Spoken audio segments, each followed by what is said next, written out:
I'm Eric Newton, and this is The Together Show. We all know relationships take work, but what is that work, and how do we do it? As a former divorce lawyer, I've watched thousands of couples break up firsthand. Having seen the worst in relationships, I decided to try to help couples stay together. So on this show, we talk to real couples and find out what love really looks like.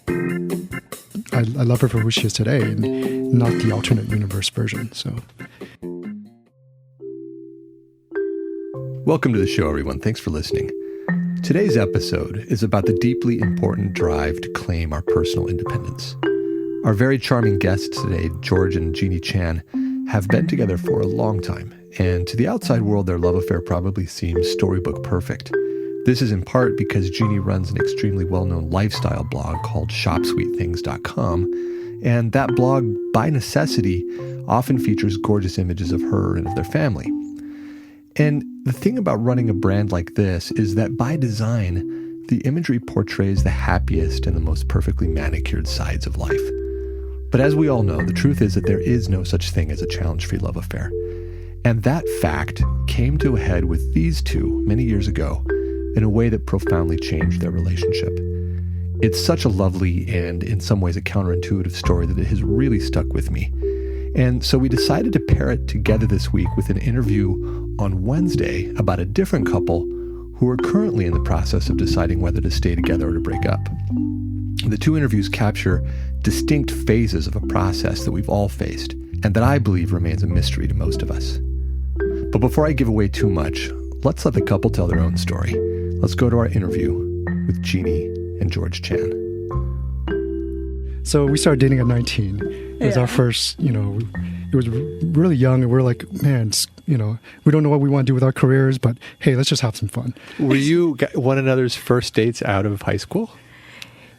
Out of high school. Pretty out of close high school, to it. yeah. I mean, I definitely had like other relationship, during high school. But yeah, he's probably my first. I mean, I had a fling, I think, right before him. But, it never got serious. I was actually deciding between him or the other guy. I don't think she was taking me serious either. So. Why? Well, I mean, I don't know. You don't expect a long-term relationship off the bat. That's true. That's true. Yeah. Especially at that age. At that age, Come on. yeah, exactly. Wow. But Yeah. Okay, so what happened?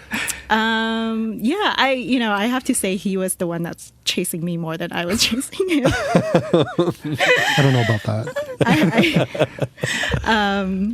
But I don't know. I guess even at that age, seeing him having that persistence and and he grew on me, and like I guess we kind of did, fall in love at an early age. That's a story I hear all the time. He grew on me. Do you hear that all the time, George? Yeah, more or less. I'm really curious I hear that a lot. Okay. So women will say that they weren't particularly interested at first, but he was persistent but not creepy. Somehow you hold that line between persistence and stalking. That's the key. Don't be creepy. Yeah. And he bought me like breakfast from McDonald's every morning. So that was like, oh my gosh, I get hash brown and like McDonald's muffins. It's the little things. Straight to her stomach. That's the key to woman's heart. I guess what I meant is that, I can't say I wasn't instantly attracted to him per se, but like he was definitely like a very nice guy, and and we'd start doing things together, and I give it a try, and then I find things in common, and so then attraction grew out of that.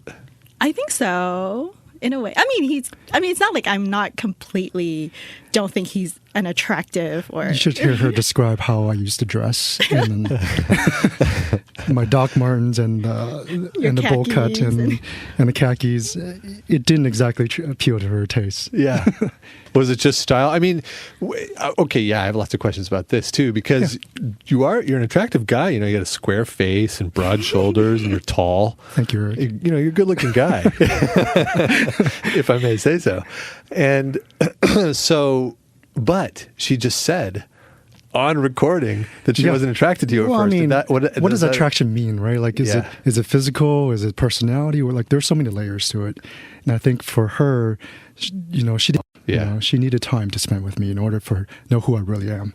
And at the time I was, wasn't the best dressed, physically probably not attractive, a little bit more heavier set back then. So, I had to work at it. Yeah. And so it wasn't a surprise to you, but it doesn't feel bad to hear that? No, absolutely not. I mean, the thing is, like, I knew I was attracted to her. She was the most mature girl I ever met in high school. Someone that was really confident, that was really assured of herself. And she was also, she was physically attractive. I was just appealed to her. And I knew she was someone I wanted to spend more time with to sort of grow with. Yeah.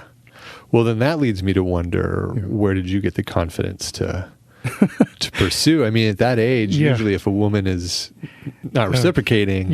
It's true. Well, she didn't outright reject me. Let's just say that. It took a little charm, a little persistence, more time hanging out.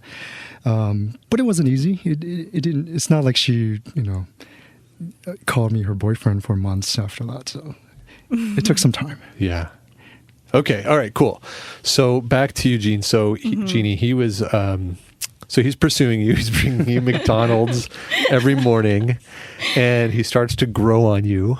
Uh-huh. And when did you realize, oh, wow, I like this guy? When did I realize? We have 19 years of history, so it takes a little time to jog. Yeah. Oh, wow. I hadn't done the math yet. Yeah. We've been together for a while. Yeah. So, I don't know. It's very weird. Like, we've dated, and he actually moved in with me pretty early on. Really? Yeah. Considering I was living right under my parents' roof. Yeah, that's what I was wondering. How did your parents feel about that? I mean, I don't know if they were exactly happy about it, but at the same time, he was just like a very nice guy. He's like a very good boy, and my parents actually felt that, it was okay that I am with him. Wow. What are your nationalities or ancestral? Chinese. So, it is kind of weird to hear Asian parents allowing, their boyfriends or girlfriends. And that came after like me spending a lot of time with her family too. It's not like his new boyfriend that just moved in. Right. Yeah. I guess, and then when he started, we started kind of living together and spending more time together. And I think I was feeling like, oh, wow, I feel like he's the one. Now, did your parents know that? Did your parents know that he was the one before you did, kind of thing? Or I think they did. Or had they just sort of thrown up their hands and said, well, she's going to do what she wants? No, I think they think that if he lives with me, that I will have to marry him. I didn't know that condition. I love that. They're probably like, you better not change your mind. So, I mean, I think my parents were pretty receptive of him, and acceptive, and even till now they love him. They treat him like their own son, which is great. And we were in our early 20s then, and we're in love, but we definitely have a lot of history in between. And I mean, we weren't completely dating all the way through. We were on and off. We were, I of course had some kind of like 20s quarter life crisis, I guess that would be. Well, yeah, I mean, if you'd never dated anybody really, except a fling or two in high school, and then suddenly you're with the same guy through your 20s, that's gonna, I mean, most people break up permanently. Mm-hmm. Yeah. So why didn't you break up permanently? I think, I swear, we probably broke up like 20 times in our relationship. And a few times more serious than others. Before marriage or? Before marriage. Before marriage. Yeah. I actually got cold feet and called off the engagement for a year. Yeah. It was, right after I proposed, a few months later, she said she wasn't ready, so... Oh, wow. That's amazing. Okay, I want to know how you reacted to that. Yeah. But first, I want to know, when he asked you, did you already know that you weren't And you weren't ready, but you got caught up in the momentum of being asked to. I think so.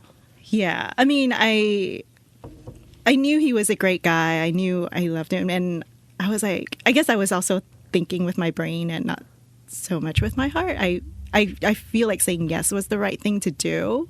In your head or in your heart? In my head. Okay. And your heart was not ready.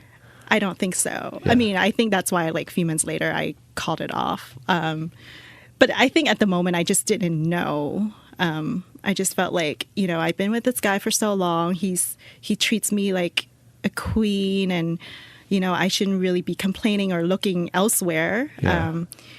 So I think I, totally got caught up and like didn't really think about how I feel at that moment. Yeah, man, that is the toughest decision.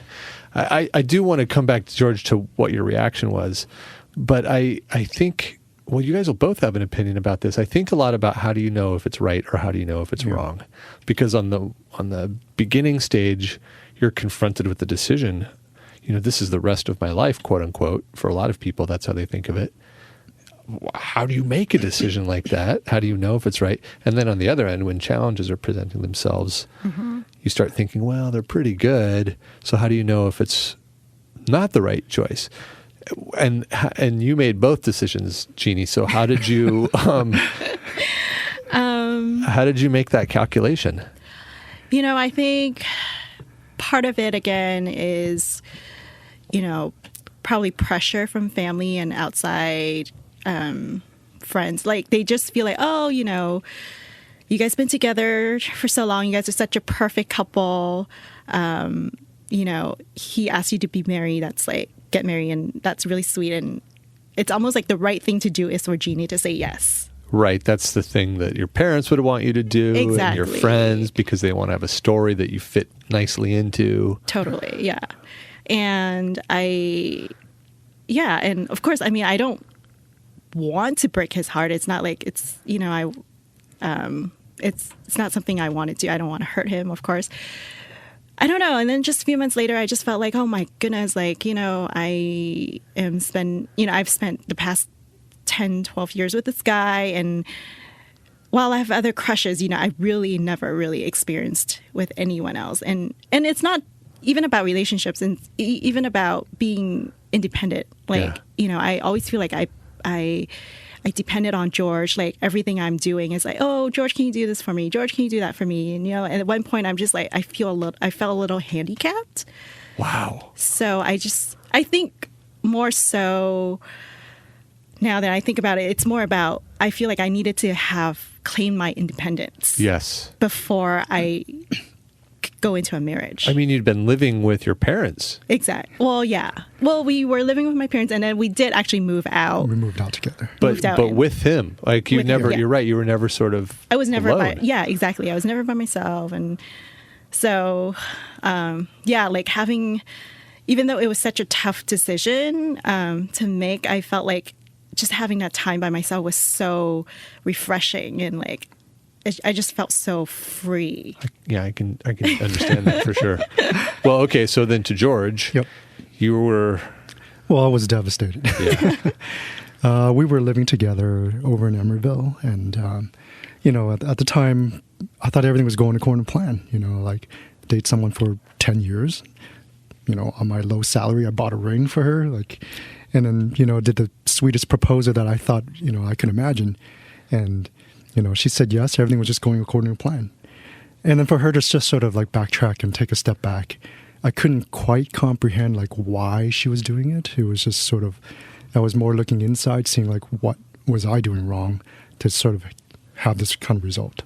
So it took a little time for me to reflect. I definitely got upset.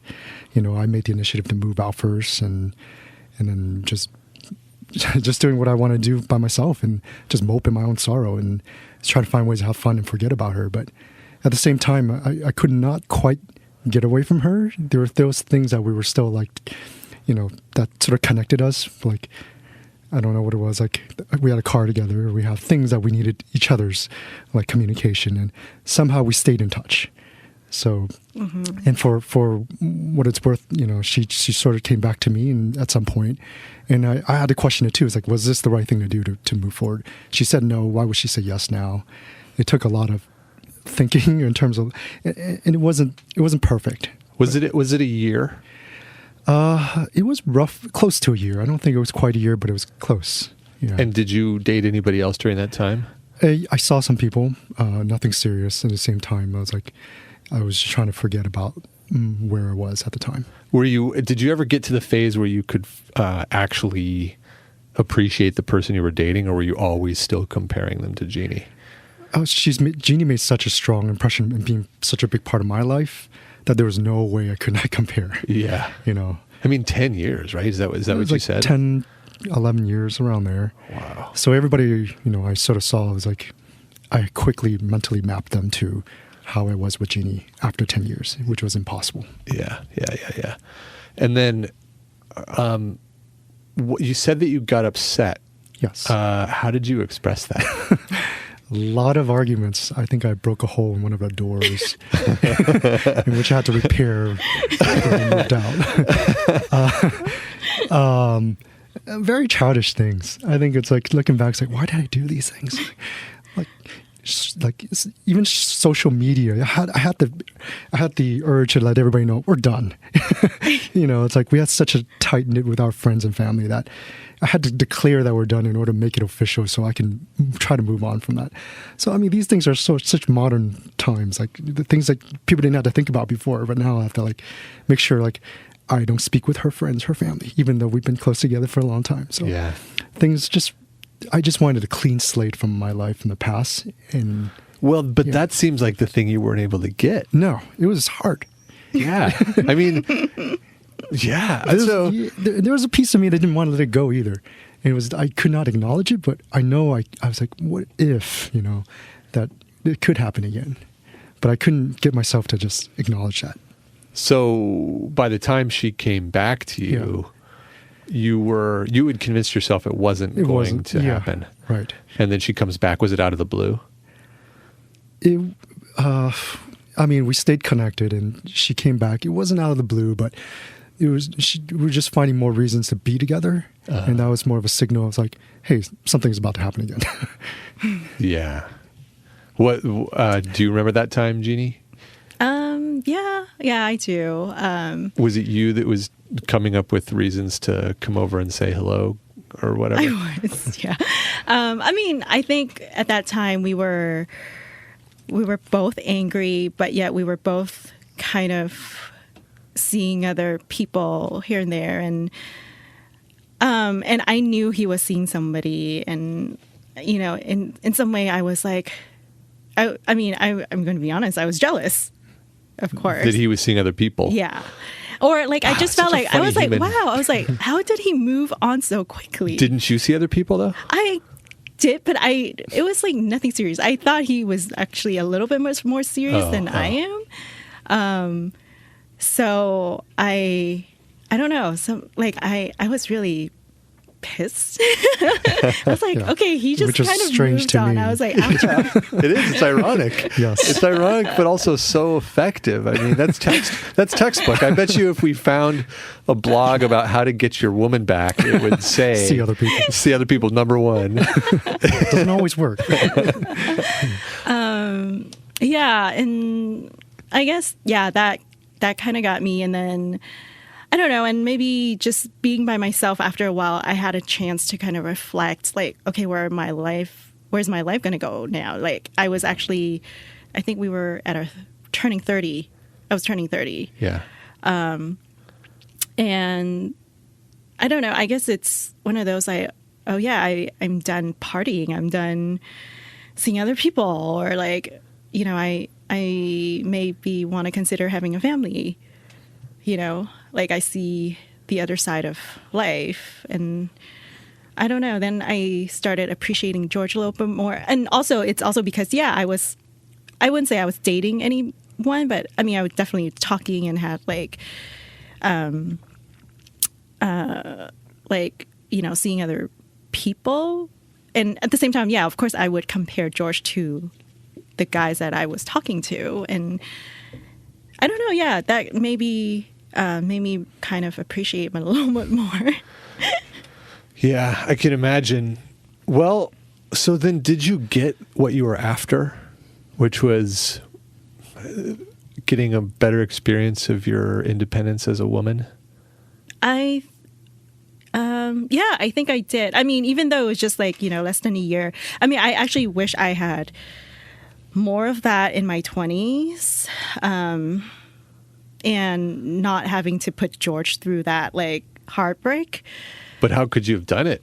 I mean, exactly. I don't know. I think for a long time I felt like we were. Well, I don't want to speak for you, but I felt like we were obligated to stay in a relationship. Yeah.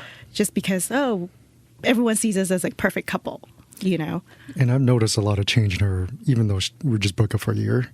I did see a big transformation in terms of how she held herself, how she presented herself. She definitely sort of learned how to take care of herself a little bit more, her own finance. She paid for her own rent and, some of the basic things, like even making her own meal. She always sort of either relied on mom or me. So, seeing that side of her coming out of that breakup was actually really inspiring because, like, I got to see a more stronger woman, that learned and grew on her own. Right. So, definitely something I appreciated after. I wonder if she had never left, if you guys would still be together. I mean, that's a funny way to put it. It is. You know what I mean? An alternate universe. Yeah, like if she had stayed, would her lack of independence have been another issue later? I think we would have stayed together, but I don't think I would appreciate her as much as I do today. Yeah. Like, I think her success in her blog, her business, we can attribute that to her, just her 1 year of being independent, be able to learn more about herself, how to run her own life, how to take care of herself. She definitely relied on me less since, and I admire her for that. Jeannie, I looked over and you were crying. I was in the middle of a question, so I couldn't acknowledge it. But what? I mean, I can guess, but what sparked that? I mean, it's touching to hear that from him. Yeah. I mean, I guess I have a feeling that's how he have always thought, but it's nice to hear that from him. Like that acknowledgement. Like, yeah, I don't know. It's just a little emotional to hear that. That's the first time you've heard it? I think this is the first time I actually put it into words in this way. Oh man, I feel so lucky to be sitting here. You didn't even put that in our wedding vows. Wow. Well, okay, now I have a question about that. Did you always feel a little bit guilty about putting him through that pain? Yeah, of course. Yeah. I mean, through the whole thing, I mean, from the beginning to the start, maybe even before he even proposed, I felt a little guilty being in a relationship with him just because I felt like I wasn't 100% in, but yet we're together. And, and I think that's kind of what made me felt like, okay, I just need to cut it off and like, just break it and see what happens. Yeah. So yeah, guilt has always been there. I mean, I still feel bad when I think about, what I did. Yeah. But at the same time, like he said, I feel like if I didn't do that, like maybe our relationship right now wouldn't even be as successful. Yeah. Yeah. Wow. George, so she's been feeling guilty. Did you know that? I mean, I knew she did before, but I thought we'd moved on from that. So, which is to say, I've forgiven her in the past, and I think I still forgive her now. Like, and I wouldn't take her in any other way. So. Oh, that's so. I just got shivers. He wouldn't just take you in any other way.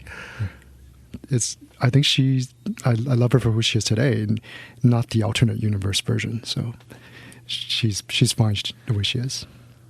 Whew. Okay, now Jeannie, I'm curious if the feeling of guilt that it doesn't sound like it was crushing or the most dominant feeling in your relationship, but it was this little sliver of it. That feeling, do you notice it coming out in certain ways in your behavior in the relationship?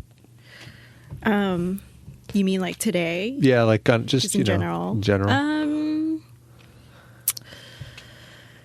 I don't think so. I mean, I feel like we kind of passed that point. I mean, I will always remember what I did and having, that bit of guilt, but I feel like our relationship, seems pretty solid right now, that I don't feel like it's that guilt would, I don't know, kind of break our relationship. Yeah, I think we're in a good place now, especially with our family together. It seems like it. Yeah. Yeah, it seems like it. I'm always just curious on the layers of emotions that we have. Yeah. You know what I mean? Like I talked to Aubrey, my partner.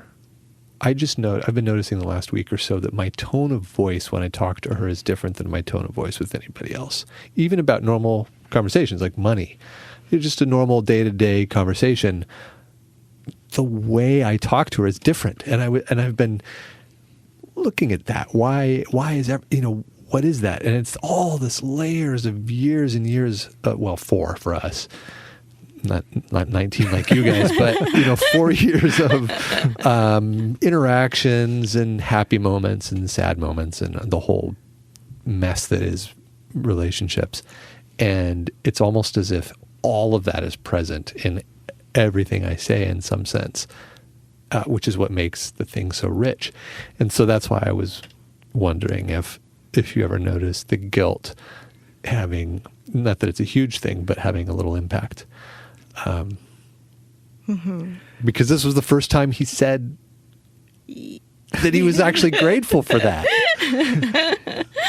I think we have those layers too. It's just different layers present itself differently over time. And that the guilt layer is really at the bottom now. It's not there as much. Yeah. We have different way of expressing our love and communication together now.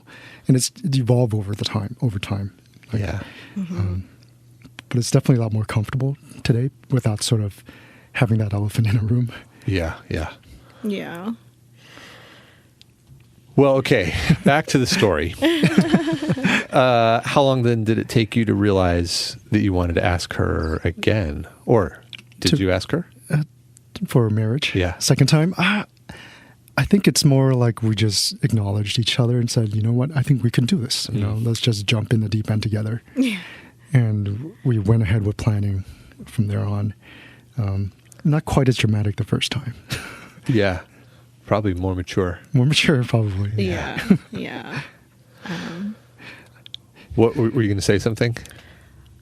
No, I mean, I guess I guess once we started to plan the wedding, it was good. I mean, I think also the first time around after I said yes, I had this whole pressure of planning a big wedding. Like, oh, I want to do this in Napa. I want to have a big wedding, and like the whole wedding planning pressure was on too. And like the second time around, I just felt like, I honestly could have just gotten married in City Hall. Like, I am actually not like a big wedding person, but also, coming from an Asian family, they want you to have like a wedding. 600 people. So I don't know. I guess second time around. Is that how many you had? Was 600? No, they expected that. They expected that. But we did 100 something. Yeah, I purposely chose a very small venue to limit guest size, but I don't know. At that point, I just felt like I was just in love. Like I didn't care for any other, like I don't care for a pretty wedding dress or anything. I just felt like I just want to marry this guy.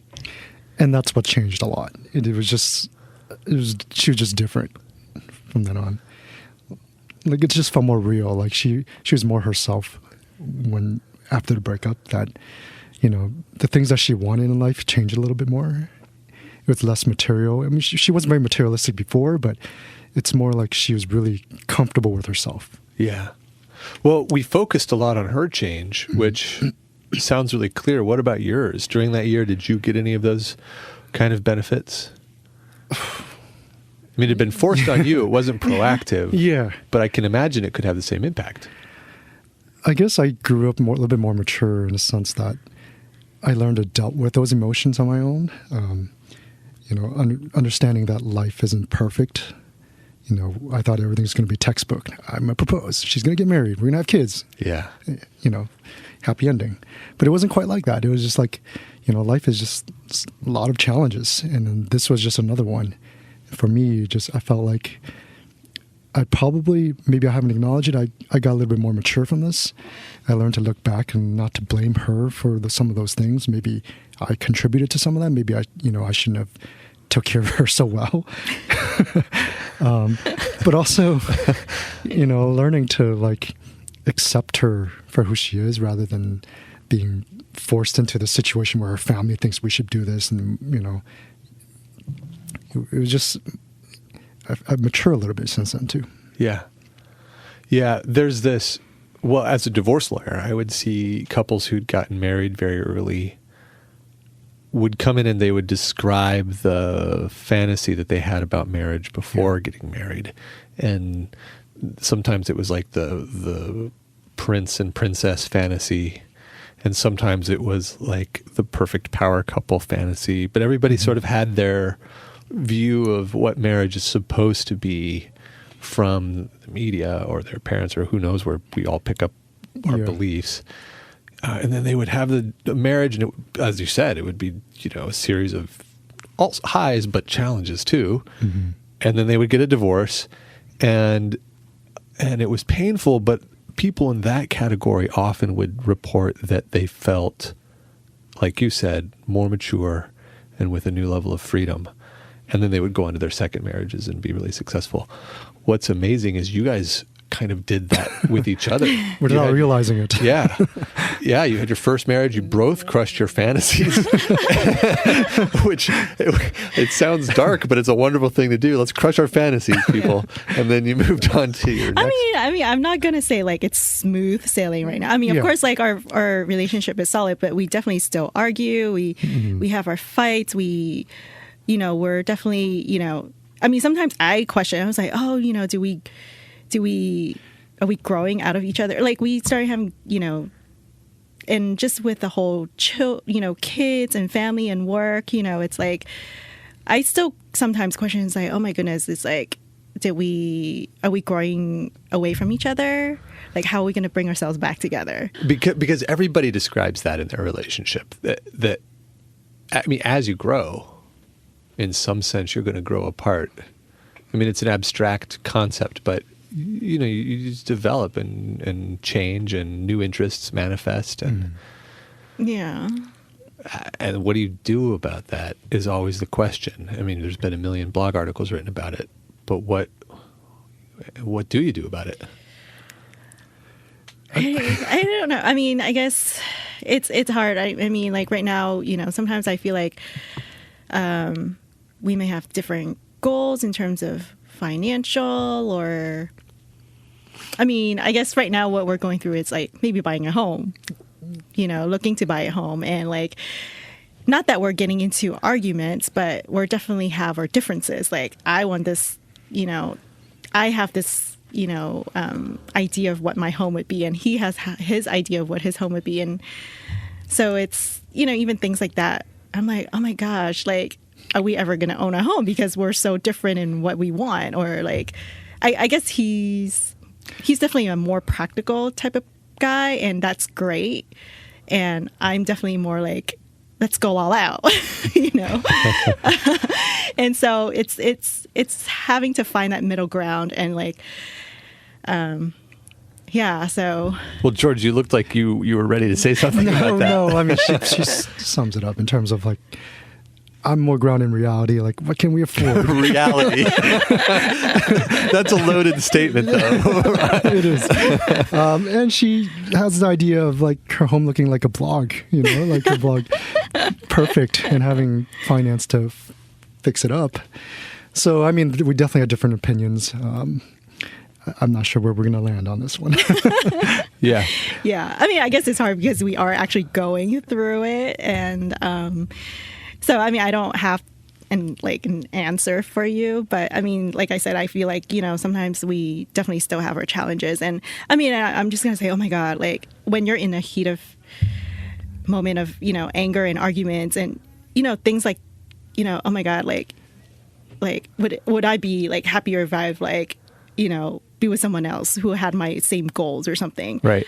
Which is what everybody thinks in the midst of those arguments, whether they admit it or not. Yes. Yeah. So again, you know, like, I'm just going to be honest and like, yeah, like it crossed my mind, like, okay, is George still the right guy for me? Yeah. You know? But of course, I and also just being older now, like I know relationship is about, you know, working together. And yeah, like you said, you know, people work on relationship and what does that mean? And it's really me having to sometimes like maybe just put aside my priorities and think about his. And also like, you know, when we're in an argument, like I think I finally just learned how to say sorry to him. Like lowering. It was recent. Like, Really? It was the last few years, I would say. That's weird. I mean, Yeah. We wow. went through over a decade without hearing one sorry. Not that I won't say sorry, but like, you know, it's hard. You know, you have to lower your ego and like your pride and It's the sweetest thing when she does say sorry. Sometimes it comes in the form of a text. Sometimes she tells me.